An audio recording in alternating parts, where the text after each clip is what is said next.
Hello, everyone. Welcome back. Corbin Hoster joined by Devin O'Donnell.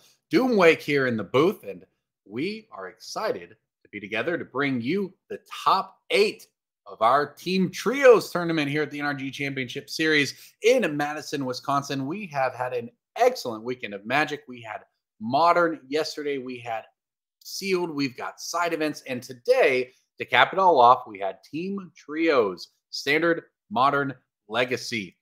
And now, after 7 rounds of play, it is time for the top 8. You ready to get this thing going, Doom? Oh, yeah. I mean, we have had a ton of awesome Magic on stream today, and our top 8 is stacked. We have a ton of amazing teams and a ton of amazing players, and I cannot wait to get started with this top 8. And the match we are going to be starting with, I don't know, do we have a bracket slide? Yeah, Yes, here we we go. do. So there you go. So the team of Daniel Weiser, Andrew Ellenbogen, and Matthias Hunt is going to be taking on Cal Cogny, Fredrickson, and Bates. The team of Caleb Durward, Kramer, and Markeith is going to be taking on Ovington, MacArthur, and Eiler. That's the match we're going to be starting with. And then on the right-hand side of your bracket, we have Will Kruger, Dom Harvey, and Ryan Walagora against Desuarte, Zhang, and Shen. And then on the bottom right-hand of your screen, we have Steven Dykman, Casey Ryback, and Andrew Wolfius against the team of Borgemenke, Dusterberg, and Bulger. So as we mentioned, we are going to be starting with Caleb Durward's team, and we are going to be starting in the standard seat. I got to tell you, Corbin, we have been watching a lot of standard today, and it's been kind of a blast. The standard format is amazing, and I am very, very excited to showcase this matchup to you guys. So I don't know if we're ready to go down to the feature match quite yet. Get a note from production if we are. And there you go. Caleb Durward on the left on Demir mid-range. I believe the deck names might be a little off here. So this is actually going to be Caleb against Brandon MacArthur on Azorius Convoke. This is a matchup we haven't seen a little bit. You know, we saw Caleb earlier on the Demir mid-range deck. Demir, you know, very, very good. A lot of one-for-one removal and things like that. And this Azorius Convoke deck is something we have not really seen. So we will have to take a look and see exactly how this matchup plays out. So I'm going to go ahead and pull up the deck list here in a second. So Brandon MacArthur, just to kind of give you an idea, this is, so it says Azorius Convoke. There's actually no Convoke creatures. There's no Knight Errant of Eos or anything like that. Just kind of utilizing Novice Inspector and the Spyglass Siren to generate multiple permanents for stuff like Regal Bunnicorn and Warden of the Inner Sky. And yeah, this should be a really interesting matchup. Yeah, I mean, you said it. Standard is fascinating right now, and as we see 2 1/1 flyers staring each other down here, I gotta give a shout out though before we get too deep into this. Caleb rocking a very excellent shirt. Just saying, playing Yeah. Magic Oh yeah. style over here.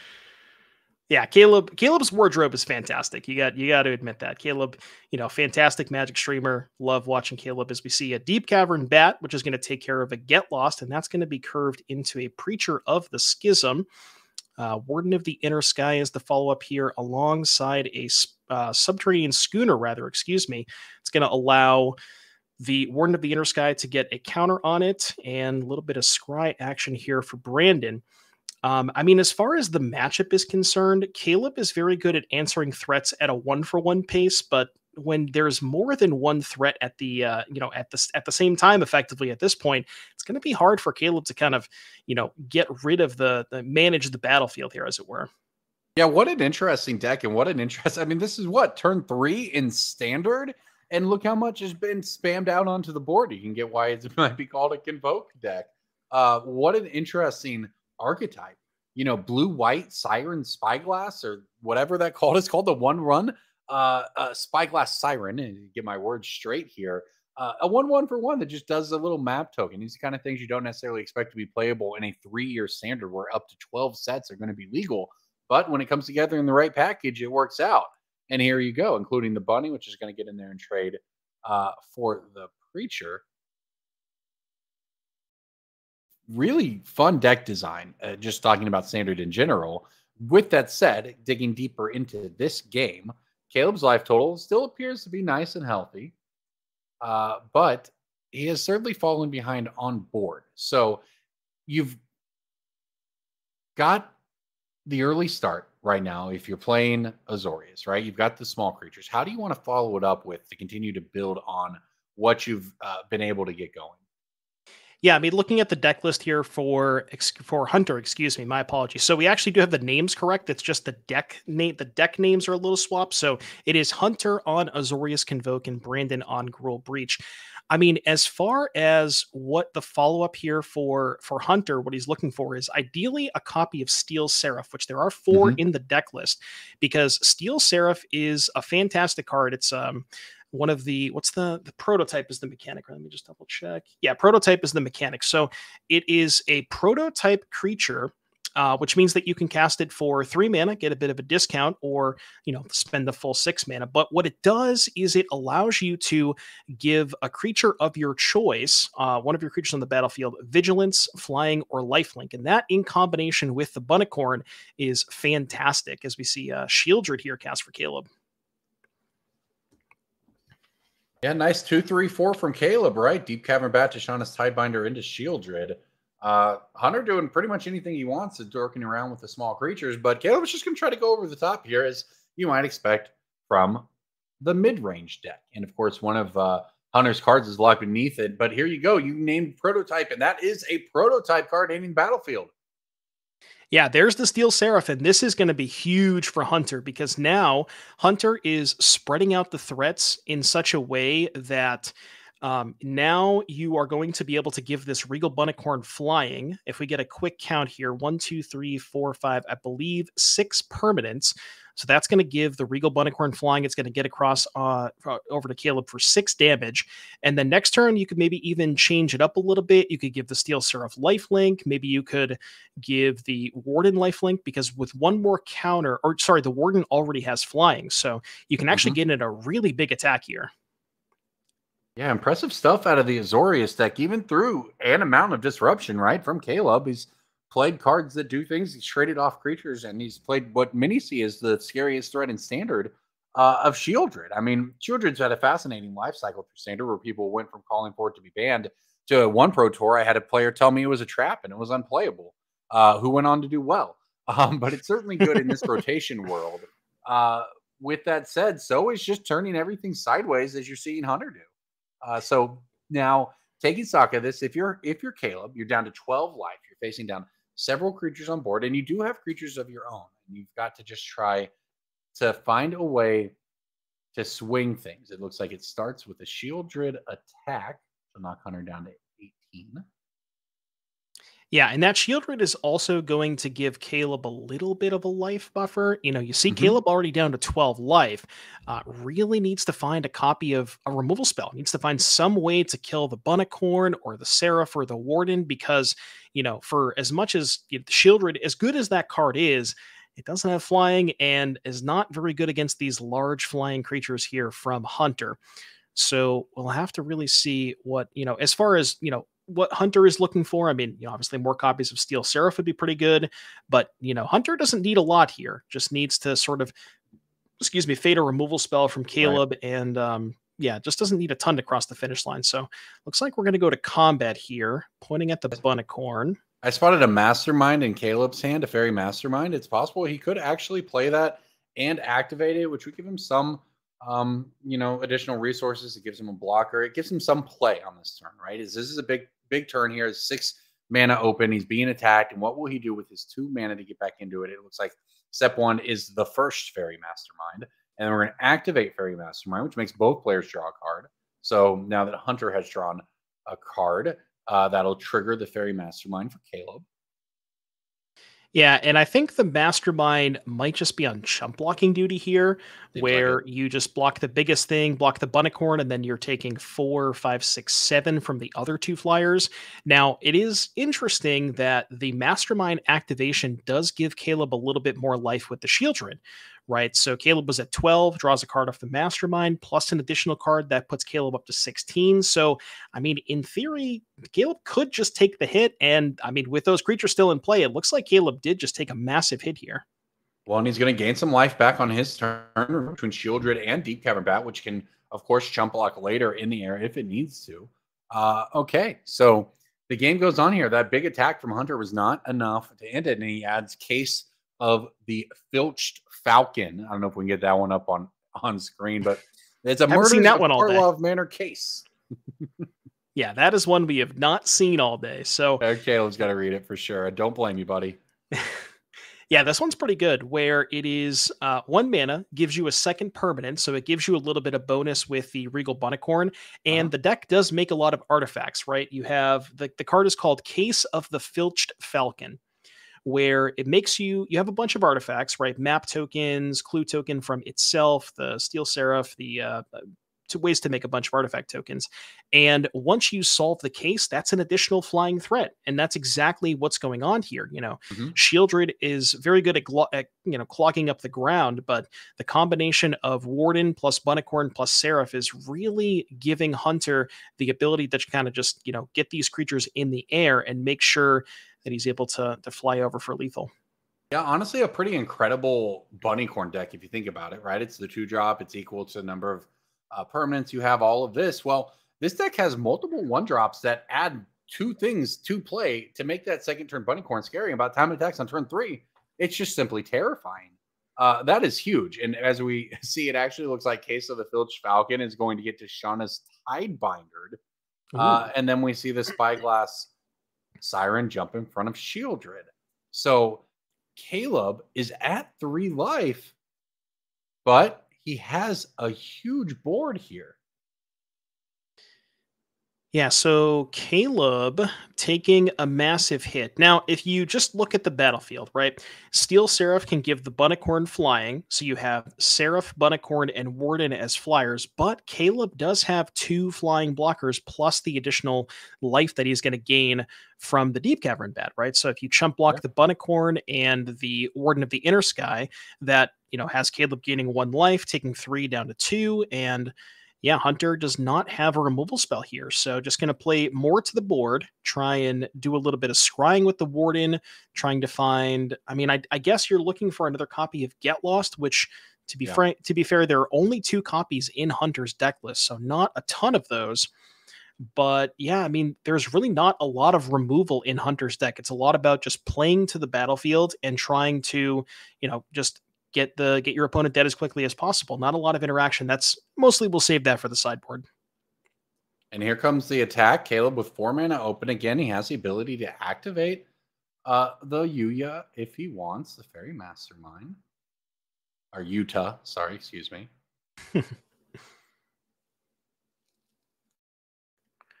Yeah, and one other interesting thing that I want to bring up. So the removal spells in Caleb's deck list, just to kind of give you an idea, there's 3 cut down, 3 go for the throat, 1 shoot the sheriff. So Caleb is leaning more on cut down and go for the throat. And I just want to point out that neither of those cards can remove Steel Seraph. So this Steel Seraph is actually, weirdly enough, hard for Caleb to remove. And, we've seen Hunter cast it pretty early, and it's kind of sort of taken over this game. Yeah, this game has showcased a lot of cards that you could be forgiven for not being super familiar with. All right, we just say that. But that's what Standard's great for, honestly. We always say, hey, Standard's awesome right now. And we mean it because you don't get to see these cards very many other places. You might see Deep Cavern Bat in a cube or something, but that's a fun card, and it is an all-star in Standard. Tishana's Tidebinder, Fairy Mastermind, these are all cool cards. And hey, Bunnycorn, that is fun. Like, there is a genre of players who like to play cards like that are just big dorks that attack for a bunch, and it does a great job at that as a bunny even. So it's a pretty cool deck. I think the design of this Azorius Convoke deck, and it's led to a pretty fascinating game here against Caleb, who is coming in with 2 more Fairy Masterminds here. So 3 world champions in play on Caleb's side. So many of them. Yeah, but this really big attack here, really big combat step, and that's something that is lost a little bit in the other formats, where it's less about playing to the battlefield and more about playing on the stack, right? But Standard has a lot of combat math, and you see Caleb lining up a huge block here. It looks like we're double blocking the Seraph and triple blocking the Bunicorn. So yeah, this combat will likely lead to the Caleb just, removing the Steel Seraph and the Bunicorn from the battlefield. That's going to give Hunter the Get Lost back. And, Hunter still has that Warden. Well, funny enough, there's an interesting thing here to point out where because Hunter pre-combated the Warden and the Inspector, there's Uh-huh. no additional white sources to cast that Get Lost this turn. That's So right. Caleb is guaranteed to have that Shieldred in play for at least one more turn. Yeah, this was a really interesting way for this board to all resolve as the combat goes down. The bunny corn actually hits the dust, but at the end of it, Caleb is left with a bunch of mana, a fairy mastermind, and Shieldred gaining him life as it continues to just tick down hunters. So this is maybe not exactly where you want to be, obviously, if you're Caleb. But look, the game does continue here. Spyglass Siren from Hunter. I get another map token. He's got the creatures that he has, but Caleb is sitting on 8 mana that he's representing. Not to mention, Fairy Mastermind can activate if you wanted to give him even more cards. So a lot to make of this combat that is upcoming, I think. And first things first, we're going to work on some counters. Yeah, looks like we're going mapping. So maps are going to go trying to put some counters onto the Warden, and yeah, this would theoretically be a lethal. Well, not necessarily because, well, actually, hold on. If Caleb goes to activate the Mastermind, Hunter can kill the Shieldred in response, but then I guess Caleb can activate the Mastermind again. Yeah, and that's what's going Yeah, to and happen. that's what we've got. All right. So that means that Caleb is going to draw 2 in response. So Caleb's going to go up to 7. The Shieldred will then die. Then both players will draw another card. So Caleb's going to end at 7, taking 4, going down to 3. The Shieldred and the Fairy Mastermind will both die. Yeah, I mean, that's the big issue, right? Is Hunter still just has Right. so much stuff on the battlefield. Yeah, Caleb doing well on life to just survive here, but obviously it doesn't work out well for him unless, of course, he's got some kind of board wipe. That's what he would need to get out of this circumstance, or a whole bunch of good cards. But that becomes harder, becomes gated by mana. He's facing down, frankly, a lot of threats from Hunter's side, and he's at a scant 3 life here. So without some kind of board wipe, it is going to be over, and that is it. Caleb Durward scoops them up. And the first game goes to Hunter Ovington here in our quarterfinals. It's the top 8 of Madison, Wisconsin. Team trios today. That was standard. We can see on the modern side of things, Caleb's teammate Dylan Kramer took game 1 with Nadu over Brandon MacArthur's Gruul, and Charles Eiler was able to pick up a game, though, for their team. So this is a best of 3 matches we have going on. So you can lose and your teammates can win, and you can still advance. That's the beauty of team events. It is fun. You always have people to win and lose with. And to be, happy or sad with. In either way, you get to do it together, which is why we love the team events and we love the magic we get to play as a part of them. You get to play with your teammates in a way you don't in any other format. You can sit there and help coach your friends' games, make joint decisions. It really does feel like playing group magic. Yeah, exactly. I love team events, wouldn't trade them for the world. As far as that particular game, I think we have Legacy down ready to go, but I just wanted to Right. highlight that game of how, how Caleb was just really not able to answer all of the threats that were produced by the Azorius deck. And that's kind of Caleb is good at answering threats at a 1-for-1 pace, but once you start getting into here's my Warden and my Schooner, start double spelling, that's where Caleb's deck can certainly fall behind. So it's kind of exactly what we saw play out. But yeah, as I mentioned, I do believe we have the legacy match ready to go for you guys. So let's take a look and see what we have. It looks like it is a Demir Scam mirror match. So Charles has taken game number 1 over Nathan. And yeah, we're down here. Demir Scam, I mean, stuff that, if you haven't seen this deck before, just to kind of give you a rundown: Grief, Psychic Frog, Troll of Khazad-dûm, 1 Archon of Cruelty, a Gristlebrand, and then your typical legacy fare: cantrips and Ponder and Brainstorm, Reanimate and Tomb, Force of Will. So yeah, this is kind of the talk of the town, as it That's right. were, and definitely the most popular deck and probably arguably the best deck. Yeah, it certainly seems that way. This is what most of the top players will tell you should be playing if you want to be serious about winning in Legacy. Being able to interact with your opponent's hand, pretty good. Being able to interact with your graveyard when your opponent interacts with your hand, even better. And that is kind of how you end up on a Demir Scam list, where you can both attack your opponent's hand and play out of your graveyard. And a lot of it kind of revolves around Frog, of course, Grief, but Frog. And you see 2 of them there in Nathan's hand, and we're going to start by running one of them out. And that begins the option. This allows them, of course, to discard those reanimation targets. It also allows you to just play kind of a fair game and attack and deal damage and draw extra cards. And more than anything, it gives you priority and it puts the pressure on your opponent. And that is why we see Charles now brainstorming here in the instep to figure out how he wants to navigate the game from this point forward. Yeah, so Psychic Frog for Nathan, that is a big threat. But so it kind of gets interesting in these mirror matches where, so because both players have access to reanimate and animate dead, a lot of times in the post board games, players will frequently sideboard out a lot of the bigger creatures, right? Like Atraxa Archon, because you can imagine a situation where if you happen to draw either the Archon or the Atraxa and your opponent griefs you, that can lead to some awkward spots where now they can reanimate your large creature. Yep. So it's a reanimator deck, but in the post board games, these mirror matches tend to be a lot more about the card you see, and that's Psychic Frog. And Charles was able to kill Nathan's and has one of his own, and we'll see if Nathan has a response to that. Yeah, Psychic Frog is, people talk a lot about grief in the legacy format, but maybe the problem all along was Psychic Frog.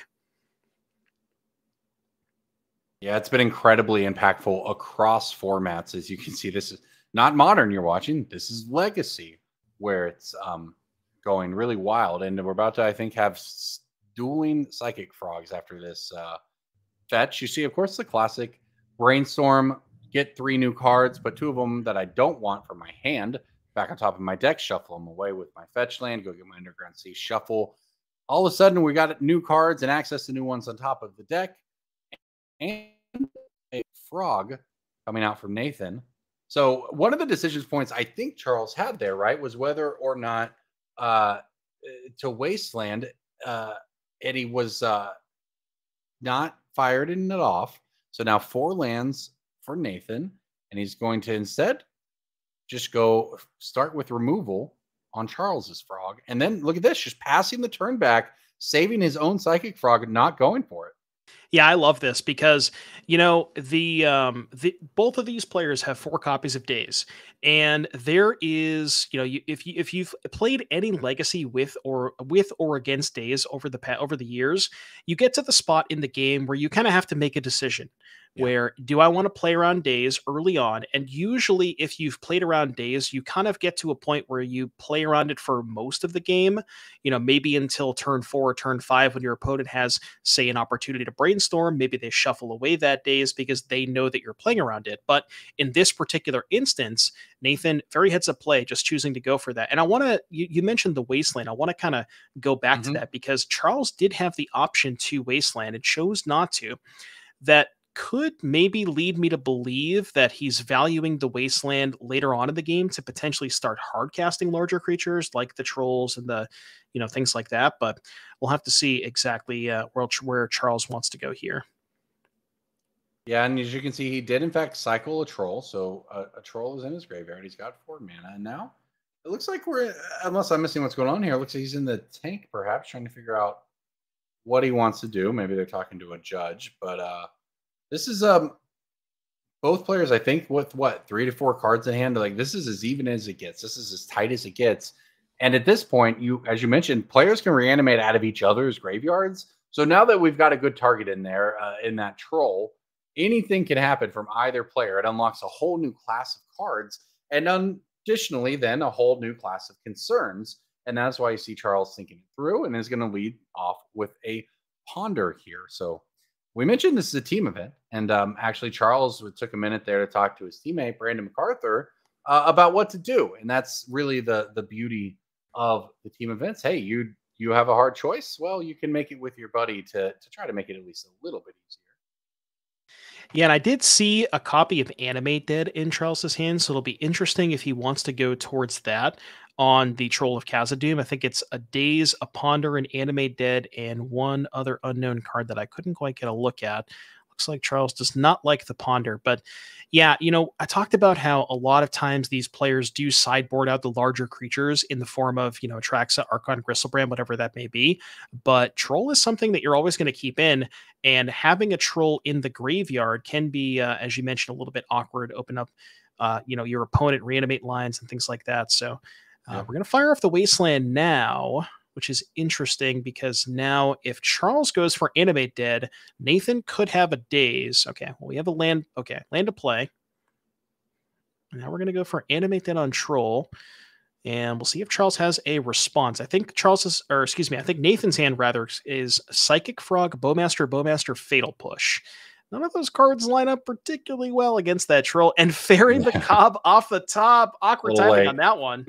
Little late. Fairy Macabre, if you all don't know, you can pitch it for 0 mana. Just drop it from your hand to exile cards from a graveyard.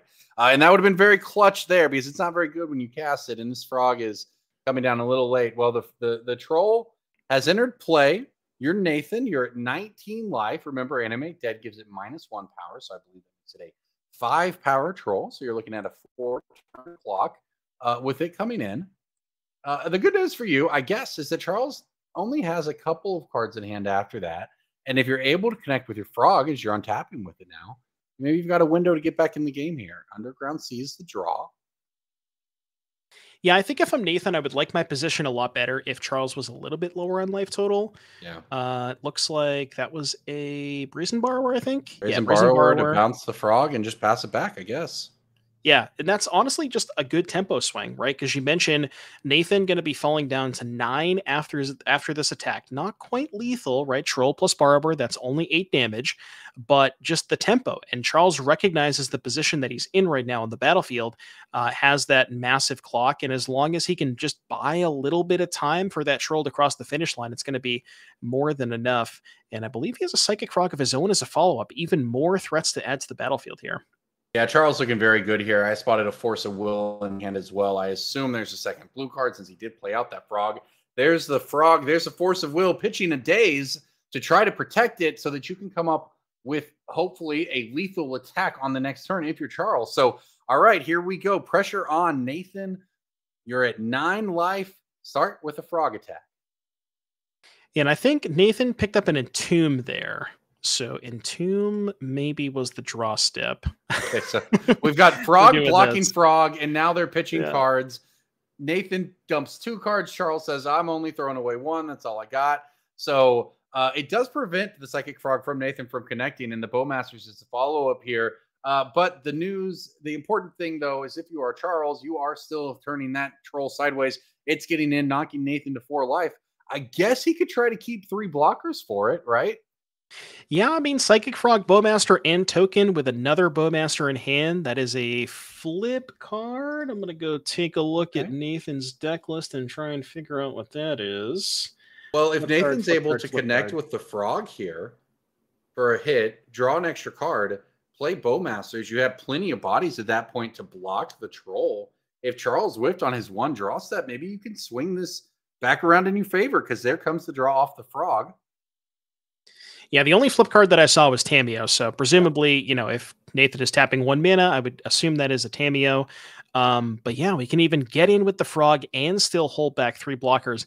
Interesting, there was a decision point whether you wanted to not attack with the frog, because then the frog would be able to trade for, ooh, I love this, the Bowmaster taking care of the Borrower. Charles on 13, now you can... how much Troll has 5 toughness, right? Let me look at Troll. Yeah, 6/5. So 6/5. You with the triple block with Bowmaster, Token, you still wouldn't be able to trade. There it is, a triple block. You don't see it very often, but the triple block from the Troll gives Nathan another turn. What does he need to do with it here? Devin, how does he try to climb back in from this spot? Drew a Barrogoyf. So Barrogoyf Brainstorm is the hand. Well, Barrogoyf plus, we have 3 creatures. Well, now we don't. That's a Force of Will.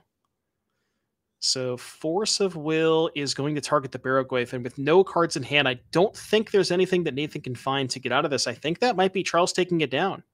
Yeah, that was a clutch Force of Will there by Charles, because Nathan, for everything he took from the beatdown from this Troll, was trying to find a way back in it, but this Force of Will might be the end. I mean, I see Barrogoyf now in the yard. We've got Nathan tapped out. Looking pretty bad for him. So we're Tamiyo should be flipped. Yeah, okay. Yeah, Charles pointing that out. The Tamiyo should be flipped after the Brainstorm. Okay, so Frog gonna get in here. Oh, wait, the Tameo Cameo? can make it not lethal, right? Because Tameo gives -2, and the troll gets -1 from the animate dead. So the That's troll right. is 5, -2 is 3. Yeah, look at that. Players. Wait, no, what did I miss? Well, either Oh, way, I hold on. guess it is good enough because Charles takes it down. That's Oh, the it's first -1. Okay. match going on over here. Tamio gives it -1, so he was still Yeah. able to present exactly lethal was Charles Eiler to give his team the lead in the quarterfinals here in Madison. That means with Caleb and Hunter playing and Dylan and Brandon playing, Charles's team, that'd be Hunter and Brandon, just need to pick up one more win, and it could come right here with Hunter Ovington playing Azorius Convoke against Caleb's Demir midrange in standard. Looking at the board, Caleb's untapping with a couple of creatures, looks like substantially less so for Hunter, but Caleb at just 3 life, the really important number here. Yeah, and we see a clue turning sideways, attack of the angry clues. That is a card that we did not see in the first game. That is Zoetic Glyph, which for those of you who maybe played during the Ensol artifact days, very similar, a throwback to that card. Does cost 3 mana, makes the artifact a 5/4, and then when the Zoetic Glyph dies, you discover 3. So this is, you're spending a little bit more mana like you normally would for an Ensol, but you're getting the ability to discover if they remove the creature from the battlefield, which gives you a little bit of card advantage on the way out. But as far as this game is concerned, seems to be going a little bit better for Caleb. We saw game one was really under the gun. I believe, if I remember correctly, I think Hunter was in the play for game one. So, this is kind of what the game sort of looks like when Caleb is on the play and isn't under as much pressure. And that's, kind of exactly where you want to be on the Demir side of things. Well, with Caleb at 3, Get Lost taking care of the Preacher. That means that Glyph is a lethal attacker. Yeah, that was a big get loss there to at least keep the pressure up. Hunter now I'm able to make this attack. It runs into a lifelink blocker, so Caleb able to pick up a little bit. But the game was honestly probably about to swing back over fully to Caleb if that get lost did not come down, right? If that had just been a whiff of a draw step. So the game's still going on for Hunter here when he's able to get that hit in. And now Caleb's trying to dig and just finding lands. I guess not bad off the explore tokens, right? You get to draw extra cards, but they also don't impact the board. So very mastermind. Going to get on in there, knock Hunter down to 14. What is Caleb's last couple of cards here? And can they deal with the 5/4 Zoetic Wood?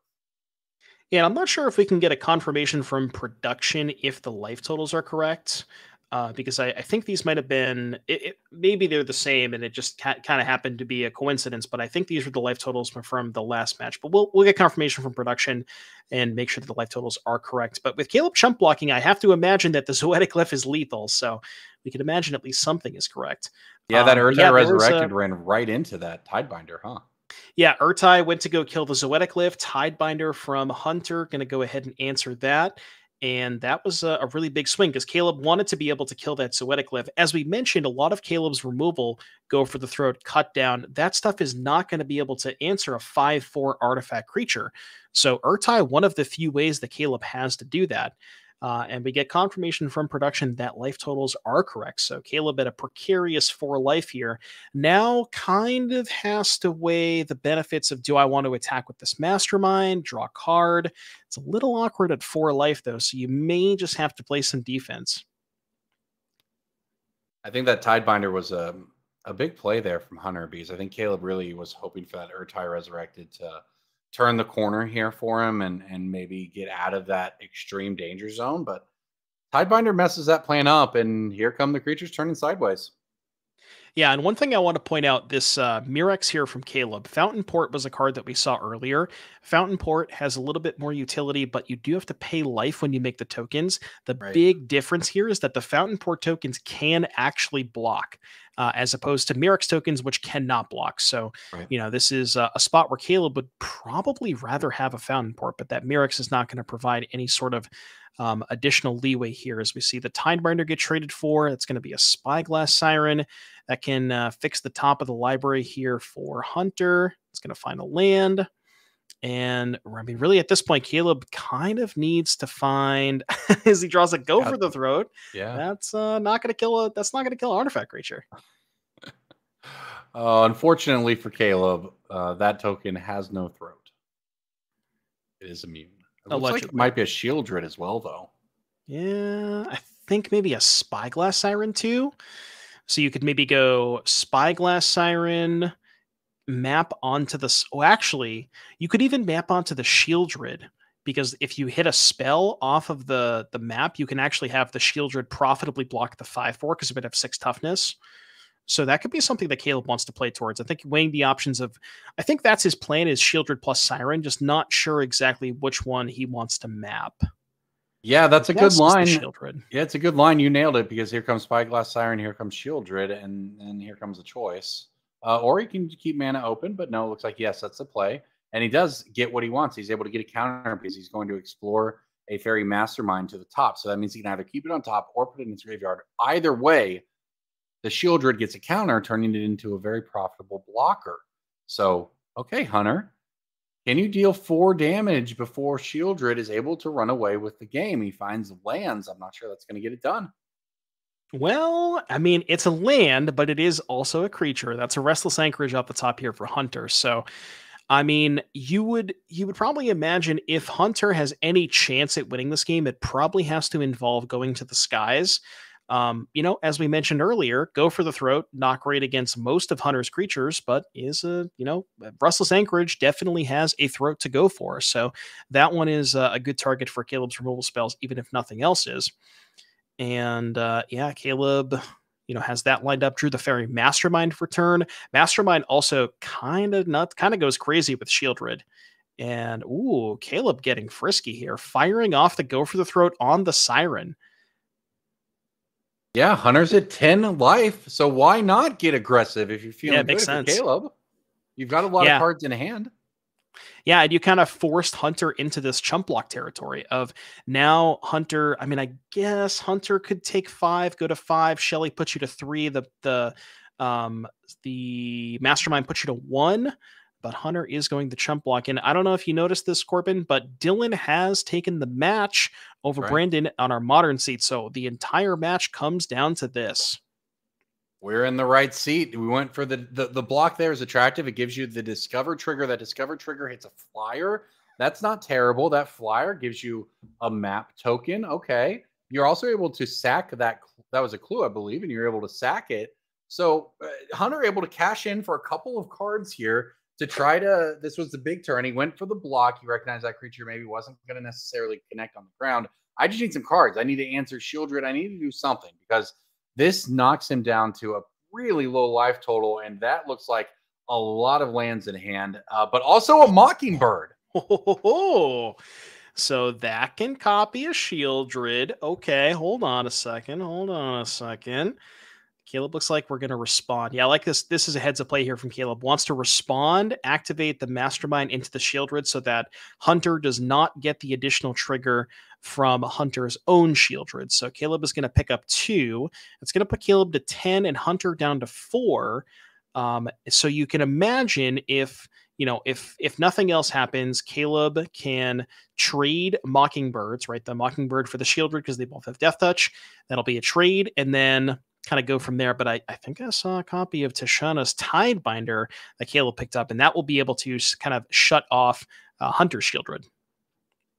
All right, so Mockingbird X equal 4 there, right? Which means you need to spend 5 mana.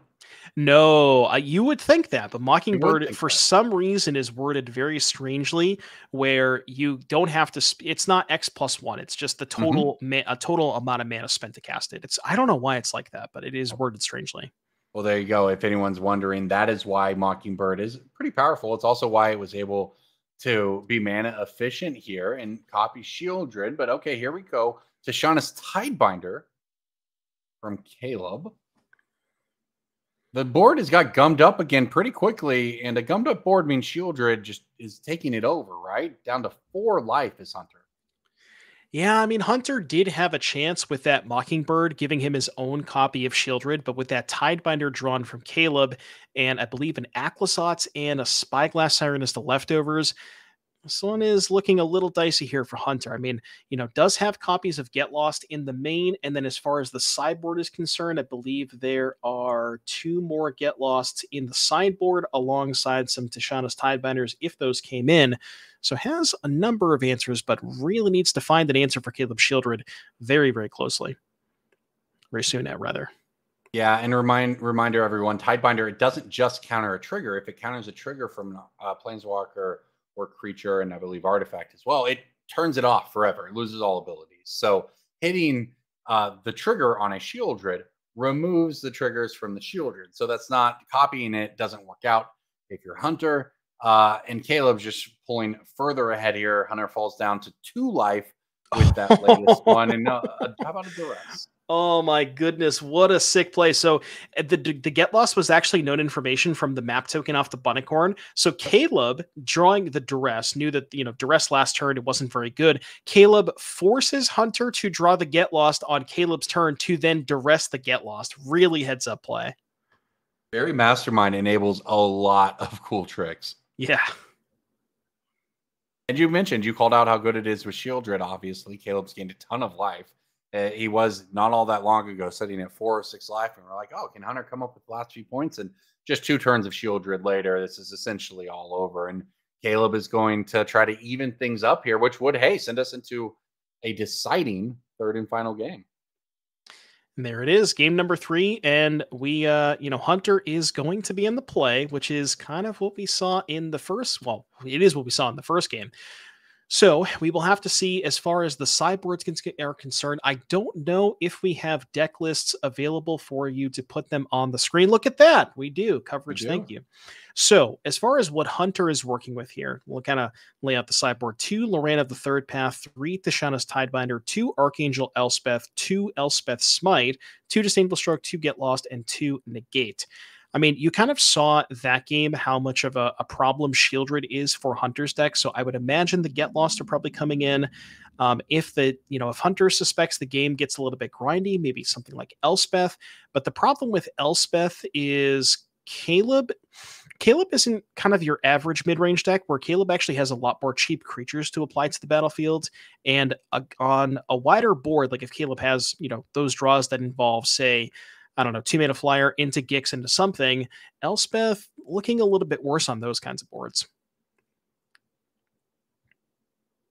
I also think that the Tishana's Tidebinders, we saw them be pretty key for both players in that last round, right? Caleb's Tidebinders were able to turn off Hunter's triggers and vice versa. So that's a place to look to, right? If we're talking about how much we struggle with Shieldred, once you start adding all the answers that you've talked about, you can get to a place where you have more than a handful, right? And you can feel pretty good that you don't just lose to that card, because basically what happened in that last game was the board got stalled. It kind of went back and forth. It really wasn't clear which player was in the lead or which player was winning, except for the fact that Caleb had garnered like 10 Shieldred triggers over the course of them going back and forth with There's draws. A lot. Yeah. And that turned out to be the difference. So Tidebinder can come in and it can just completely stop that in its tracks, just shut off that Shieldred.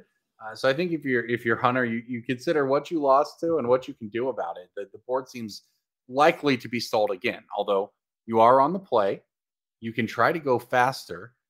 You have a bunch of flyers and evasion. This is certainly, if you're Hunter, you have the ability to get out ahead. We saw Steel Seraph kind of run away with the first game. That's what you're going to be looking for. I guess if we can take a look over at Caleb's side, though, and see what he wants to do. Dimir mid-range, you certainly can go back and forth with what you want to do, because you have a lot of options for those flex spots here. Yeah, Caleb's deck, as you mentioned, very, very flexible in terms of how it can and wants to play out in very specific matchups. There are matchups where Caleb wants to be a little bit more aggressive, right, against control, domain, things like that. But then there are games where Caleb wants to slow the pace of the game down and board in more removal and sweepers, and I think this is one of those matchups. So Speaking of which, the sideboard for Caleb is 2 Preacher of the Schism, 2 Tishana's Tidebinder, an Urtai Resurrected, a Cut Down, 2 Duress, a Disdainful Stroke, 2 Negate, a Shoot the Sheriff, and 3 copies of Glistening Deluge. So as we kind of saw how the games play out, where Hunter is winning, Deluge seems pretty good. I like Shoot the Sheriff as well because, as we mentioned, Go for the Mhm. Throat and Cut Down not being able to kill Steel Seraph is kind of awkward. So I think it does make sense to have more kind of removal that is less conditional. So Shoot the Sheriff, good there. And then past that, I mean, Cut Down, it does still have a reasonable number of targets. So I think Caleb just wants as much cheap removal as he can get his hands on, and maybe wants to shave some of the top end, right? Like maybe trim some of the Gixes, maybe the Preachers aren't nearly as good. Counter spells on the draw, also not nearly as good.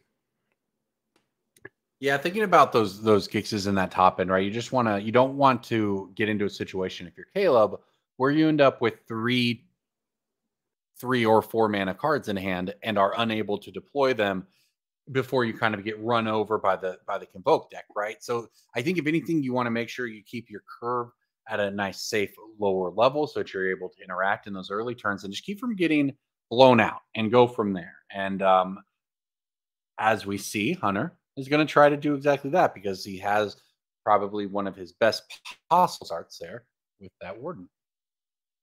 Yeah, and don't forget, this is game three. All of the other matches in this particular match have concluded. So this is for all of the marbles. Game three can't draw it up any better. And we see kind of the ideal start here for Hunter as, Siren into Warden into Siren, activate the Warden, going to get a little bit of scrying.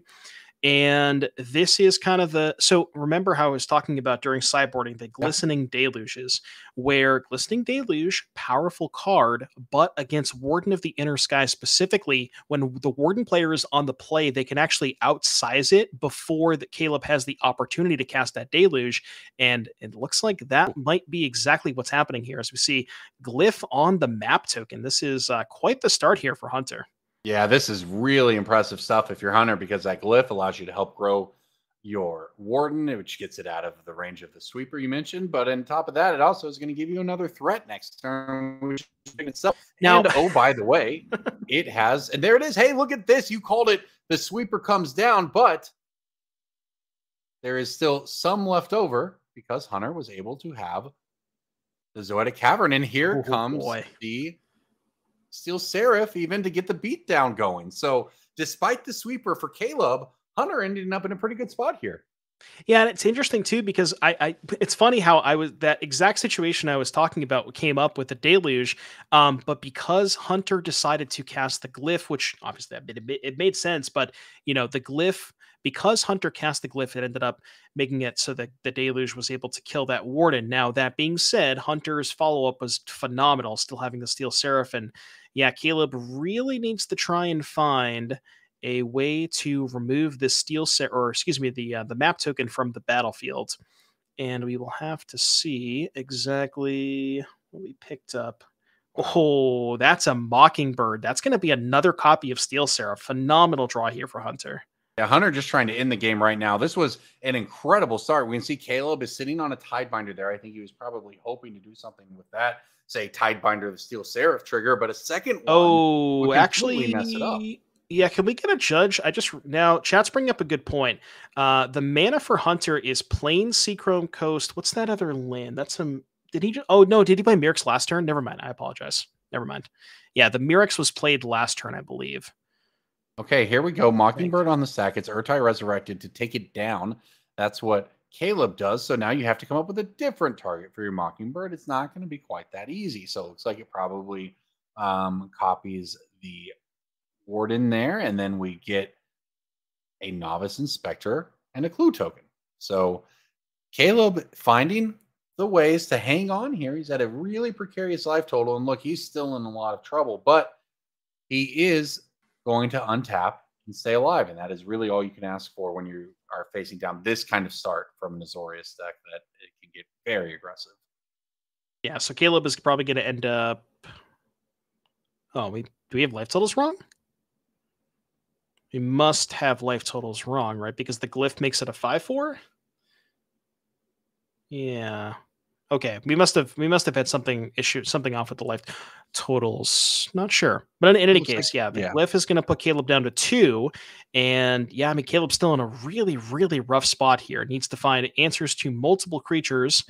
Caleb, I mean, I guess you could start with something like a deluge, but deluge does not take care of that glyph token. So Caleb's going to need a lot of stuff here. I see a Preacher. I think is that a couple of Tidebinders. How good has the glyph been? Oh, it's been fantastic.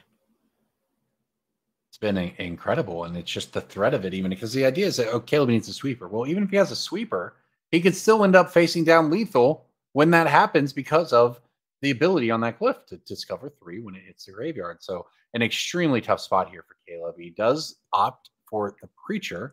I spot a cut down in hand. So he's trying to figure out if he has a way out of this.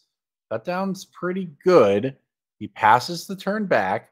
Hunter, untap, has a chance to send his team into the semifinals here in Madison. Shakes the card. It looks like another Mockingbird. That's not bad.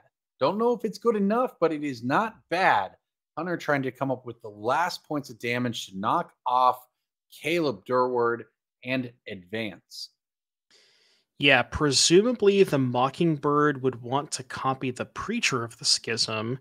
And then, interesting, doesn't have the Warden anymore. So yeah, we're going to copy the Preacher. Oh, right, the Mockingbird was a copy of the Warden. Okay, so Caleb's going to cut down a response, and that Preacher can now trade for the Glyph token. Caleb's starting to claw back here. Caleb at 2 life.